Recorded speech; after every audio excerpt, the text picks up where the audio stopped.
Die another day. The first time you saw the final edit, finished production, what one thing impressed you beyond belief?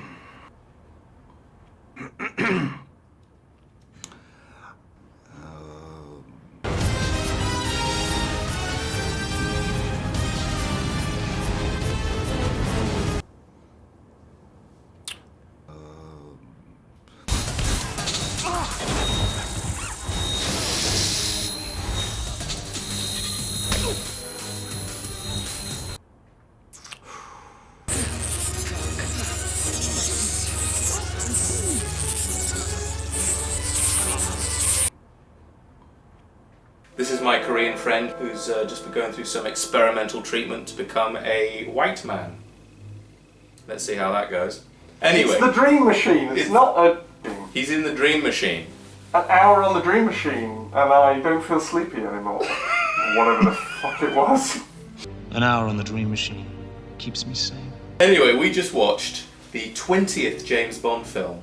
And for my money, the worst of those 20. I feel like I've died another day. It is dreadful. I looked normal before we watched it. The state that it gets me. So did I!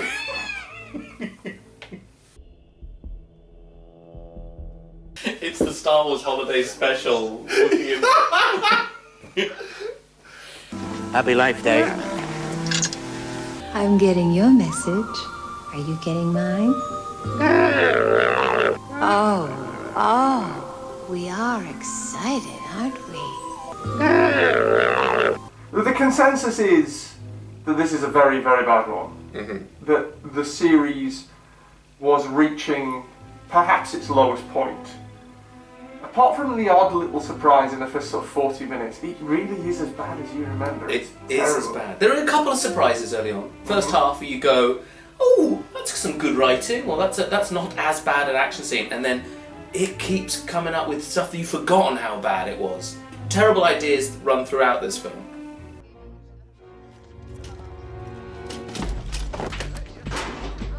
This is my least favourite of the main franchise. This is second worst for you, and it repeats the plot of your least favourite Bond film.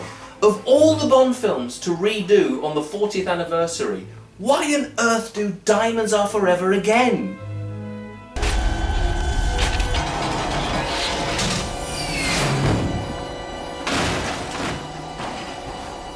So we've been going through all the James Bond films doing the drinking game, and we started in the pandemic because it was something to do, and it's now this terrible task that we feel that we have to finish. And this was one of the biggest ones yet. How many was it? A huge one. If you play classic drinking game rules, 172 drinks. If you play the special Brosnan chin rules, 184. So it's a biggie. But he reined in some of the chin acting a little bit, so I think you have to give Brosnan a bit of credit here. His performance is a step or two up from the last film. It is. Good job, Pierce. It's maybe going through the motions a little bit, perhaps that's... Maybe he read the script. I thought it works, it has different tones to it. You might mention it is 007, but a perfect marksman isn't really supposed to shoot his own boss.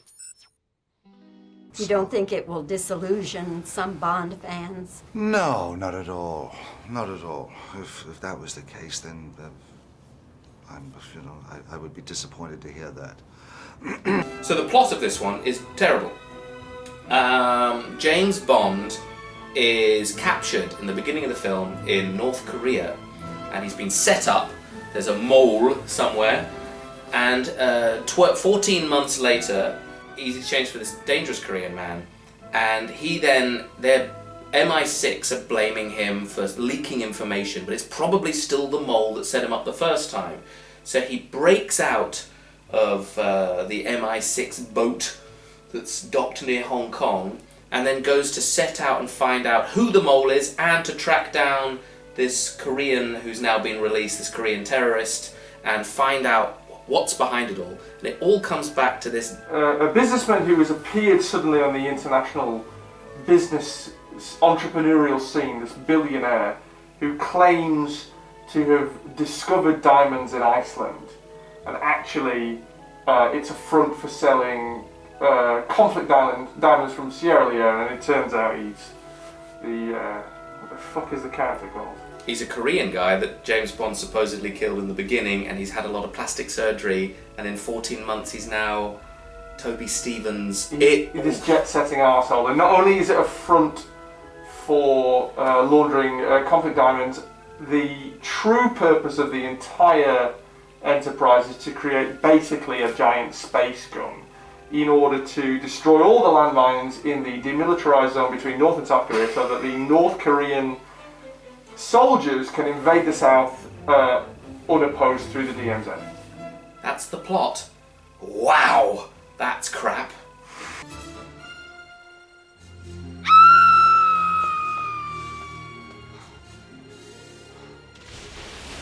The smuggest smug man in any of these smugging movies, Toby Stevens, as a Korean man who's had a lot of plastic surgery and is in this dream machine. And he snarls and sneers his way through a terribly written part. He makes a terribly written part worse. I see you don't chase dreams, you live them. One of the virtues of never sleeping, Mr. Bond. I have to live my dreams. Besides, plenty of time to sleep when you're dead. He's awful. He's so bad. And Halle Berry, is dreadful in it. She has some terrible dialogue. When she first comes out of the sea, it might be one of the worst pieces of flirting. She comes out and there's a man looking at her through binoculars, and she decides just to go up and go, "I'd like to suck your cock." Ornithologist. Ah, ornithologist, huh? Wow. Now there's a mouthful. And then I was on top, and then she was on top, and I made her laugh. So, to quote her, I got behind her and I did something. The worst acting she does in the entire film is in the climax. As they're on a green screen, a lot of bad green screen in this, and they're crash landing in a helicopter, and I think it's some of the worst acting I've ever seen.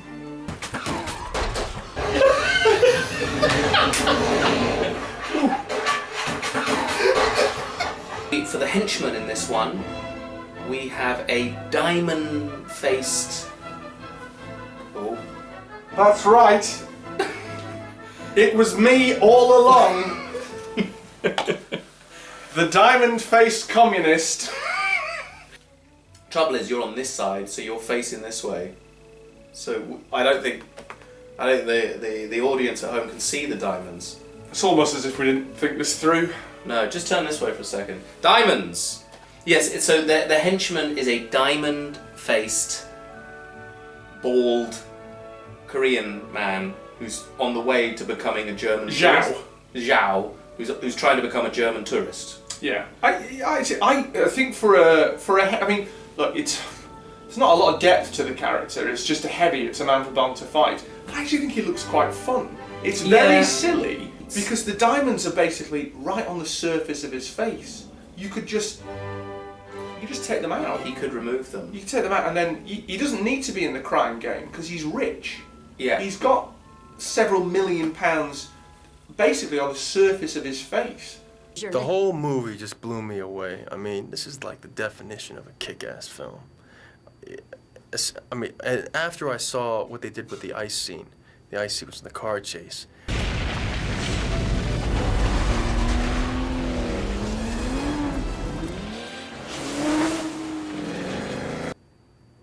Your mother's going to go, "Oh no, not my child." Yeah.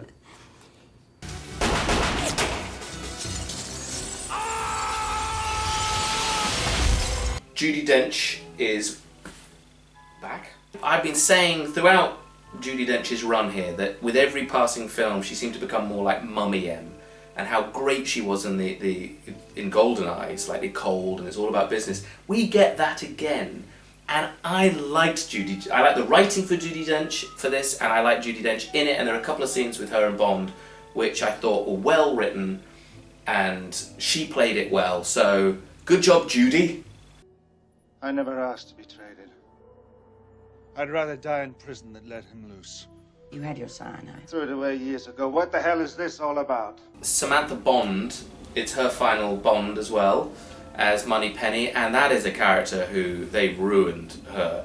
Great in GoldenEye. And then by this film, well, they don't have really a role for her. They sort of turned her into an idiot. Moneypenny? I was, just testing it out. Terrible. What is? The song. Yes, it is.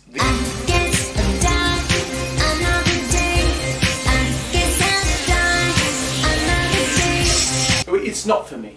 It's just Who not is for that me. for? I think one of the things that's so jarring is it feels so un-Bond-like. Mm-hmm. It really stands out, sticks out like a sore thumb if you just listen to them all together. I'm gonna wake up, yes and no, I'm gonna kiss. Although it is over the title sequence, I think is one of the best. The title sequence is actually, one of the good things. That him being tortured by North Koreans, very Fleming-esque. Let's get a bit of torture in there, and it's something a bit different. The continuation of the plot, in a sense. Madonna pops over, who, God save us from the acting talents of Madonna, who pops up and makes us. I mean, she's the worst thing in a stinker of a scene. Care to place a bet, Verity? No thanks. I don't like cockfights. That sword fight, not only does it go on and on and on, it's just interminable, but it's so silly. It's hot shots. It is. Type stuff.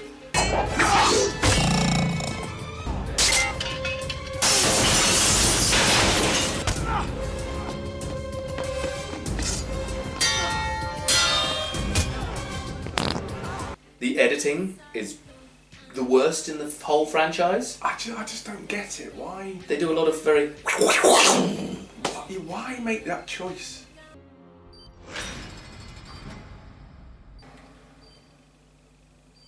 Where did that come from? I'm the first American to ever be an editor on a Bond movie, so bringing me over here and letting me have free reign, which they really did.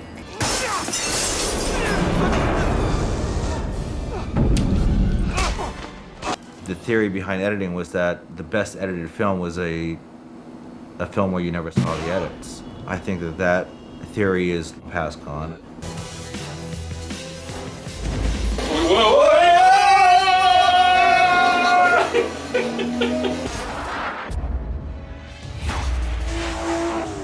Oh wow! But because so much of this was shot in Cornwall, to differentiate the countries they didn't go to, they do this terrible, really bad, cheap, early 2000s colour grading. Yeah. So North Korea is grey, and Havana is orangey. It's a little jarring. Yeah. They don't even go to fucking Hong Kong. Yeah. He's on a green screen, and the whole set is just a sign saying we're in Hong Kong. It's a film that you get lots of bad part sets, and bits of Royal Navy ships or doorways in Hong Kong.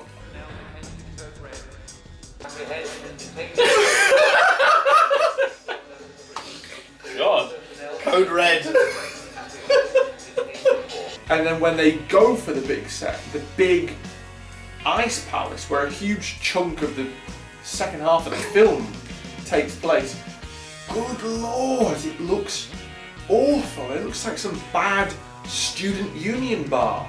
It's with a smoke machine that's just gets absolutely risible stuff. It's just... And then people on what is clearly roller skates, and they're moving like they're on roller skates.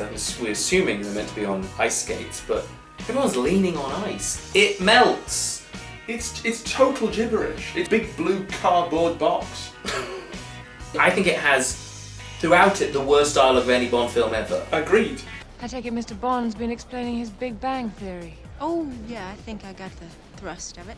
40th anniversary Bond.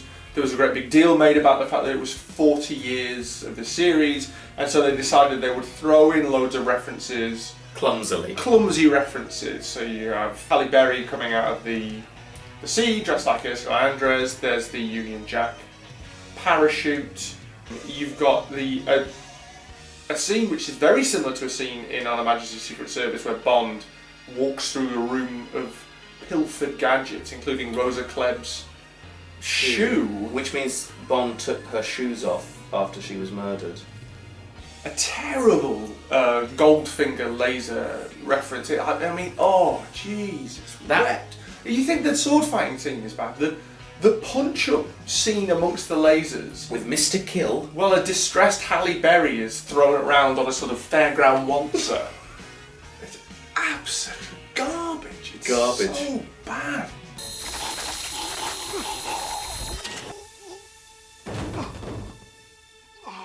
We start off straight away with a bad choice.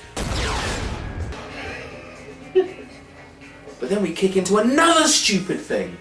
Bond surfing into North Korea.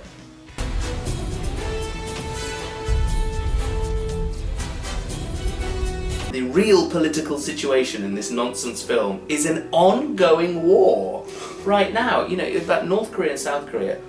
And I think the only thing that brings those two countries together is a dislike of this film. Yeah.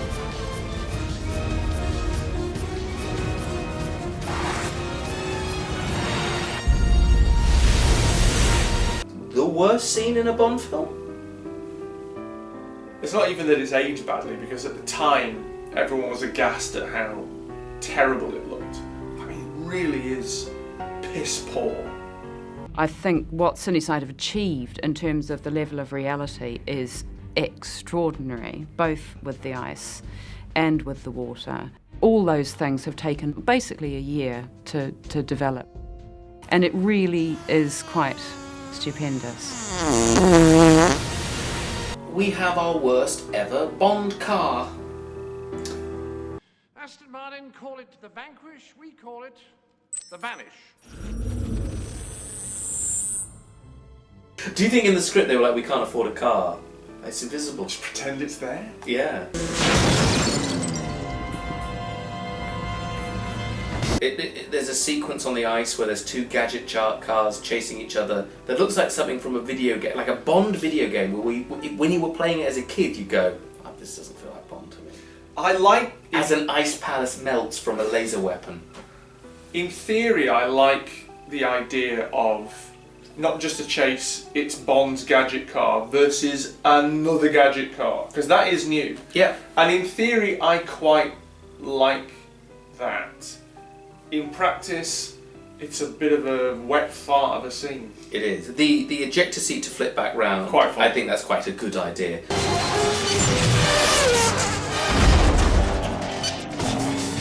The main villain has now made, he's had his sort of singer from ABBA, who seems to be his technical advisor, has made his briefcase Iron Man suit? Some sort of electronic like it controls the laser, but it's also got electricity powers, sort of Darth Sidious powers. And this dreadful action sequence takes place with woeful CGI, woeful acting, woeful stunt choreography, bad comedy dialogue. Read this, bitch. I think perhaps how cool that fight at the end looks, the split level fight, I think that's going to go down in history as some of the coolest 5 minutes of Bond ever. It's never been seen before.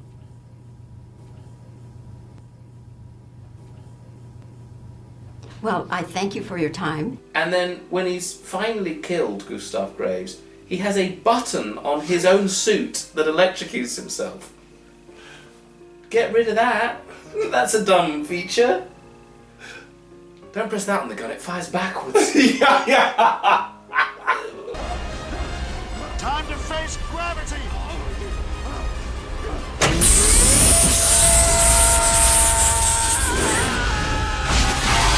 And then they have sex on a bed of diamonds. Was the bed of nails not available? They'll be finding those for weeks. Yeah.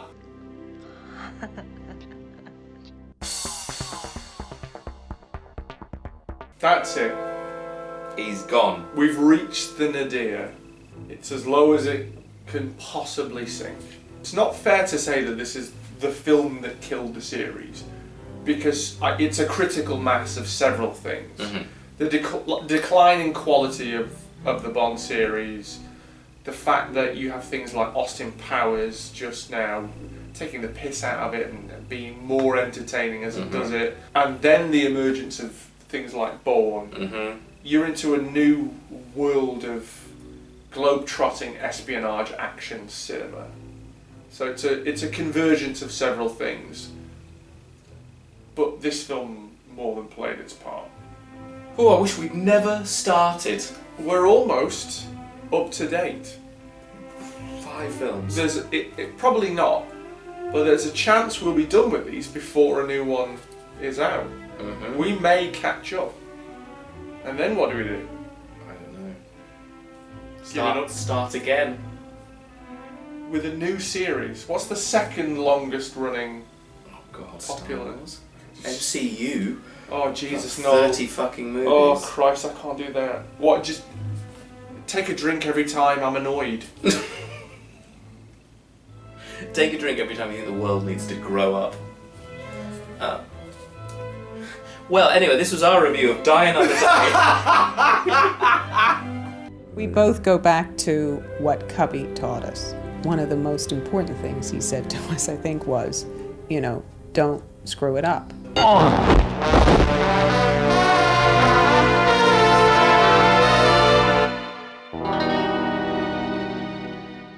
It's all a bit sad. Sad, really, yeah.